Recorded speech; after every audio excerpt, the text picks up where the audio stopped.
Kia ora, and welcome back to another podcast with myself, John Van Hunen. Just lapping up that last of the autumn sunshine before it becomes chilly here down in Christchurch. Just really loving this little space I have at the moment, connecting with the bellbirds, and there's a beautiful walk just behind the house that I really enjoy going to and resetting. Just allow myself that time to reconnect with nature and reground myself. It's so important when I'm doing this work that I do take care of myself. And I remember when I first was early on in my career, I wasn't super great at that. Became like a lot of people do when it comes to this sort of space. Really focused on doing my best to support others, and in the process neglected myself, and have learnt to reprioritize that. It's been a really exciting few weeks, a lot going on, really deepening my understanding to human design, and seeing the way in which that can really benefit someone to understand their design. And essentially it's just a system. I like to call it the source code for our human experience.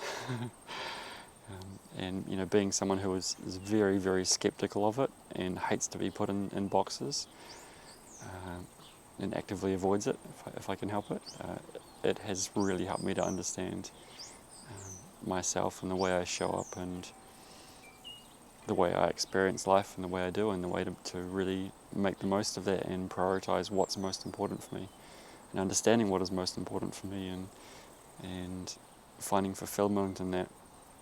It's been super beneficial.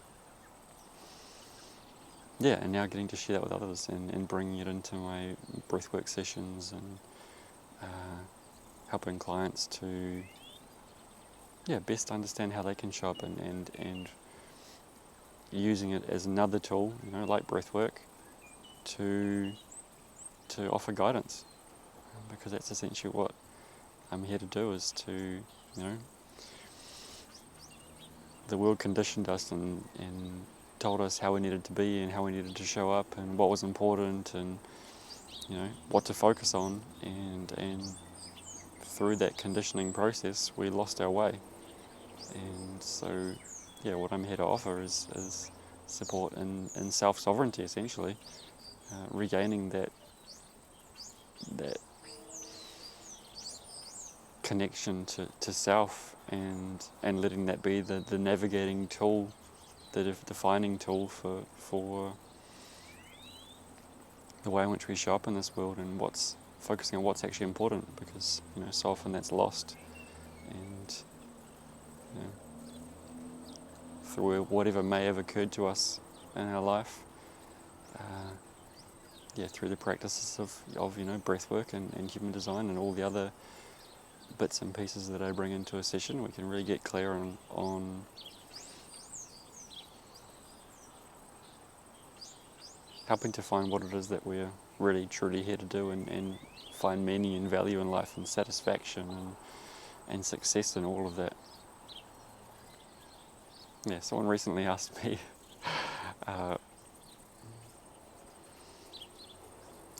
like, we always talk about what the benefits of breathwork. Like, on a practical level, what are the benefits of breathwork?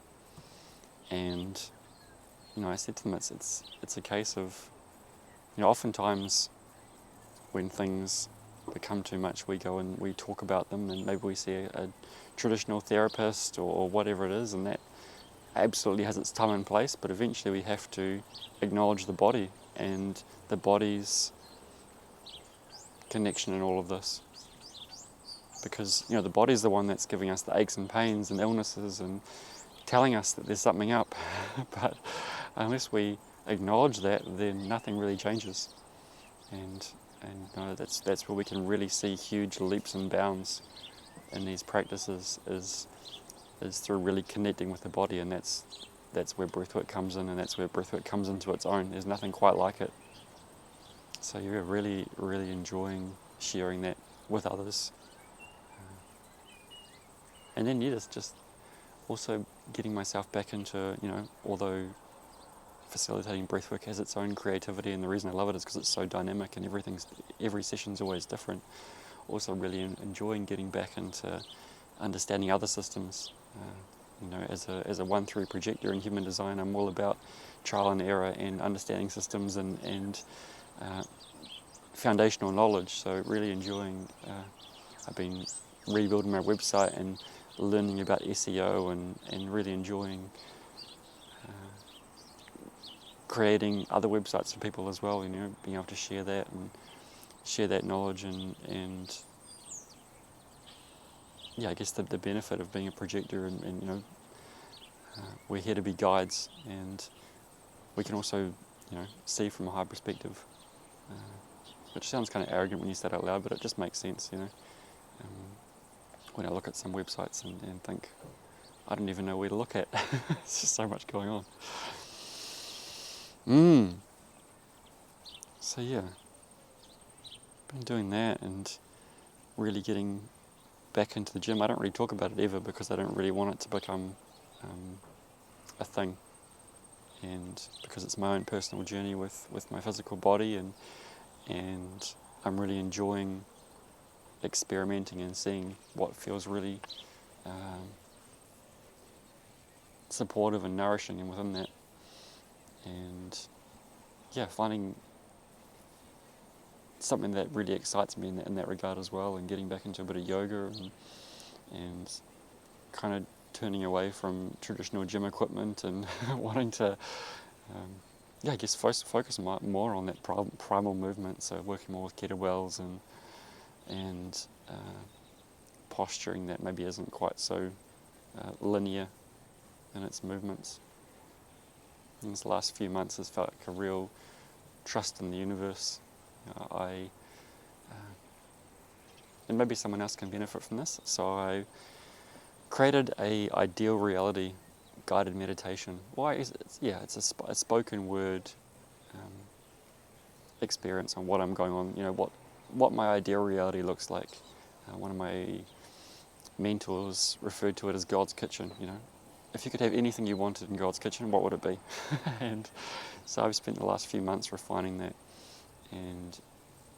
and creating it into a spoken word meditation that is about 4 minutes long, that I can listen to every morning and every night, and reminds me of why I'm here.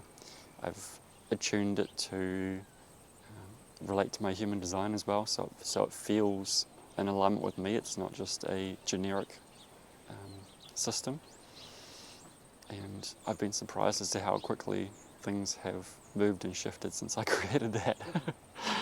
And just really riding the wave of that and trusting the process of that, and focusing on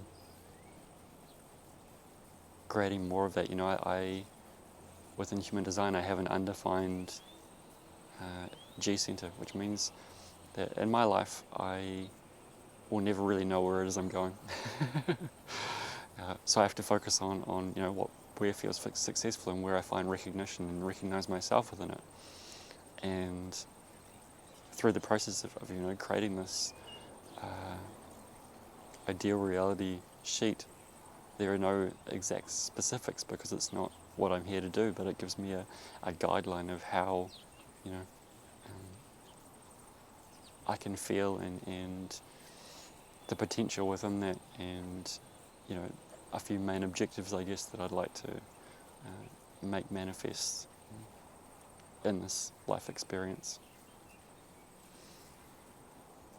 So it's been a journey, and noticing that as I recorded it, where I was stumbling or struggling to find the words, and kind of looking at those times and being like, all right, so this is something that even though I desire it, obviously the way I'm speaking about it, there is some sort of there's a lack of foundation in my belief in myself within that. So really focusing on those things and working my way through that through affirmations and tapping and breath work and all those things to realign myself with that vibration and feel comfortable being in it.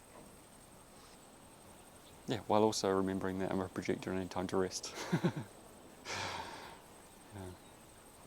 So yeah, that's where I'm at the moment. Really appreciate you being here with me, and kind of hopefully some of that resonates. Uh, Essentially, these videos are more just for me to understand myself and understand what's going on for me, and yeah, really hope that somewhere along the line that you find some sort of connection to it as well, because we're all sharing this human experience together, and yeah, we don't have to do this alone. That's what I've learned.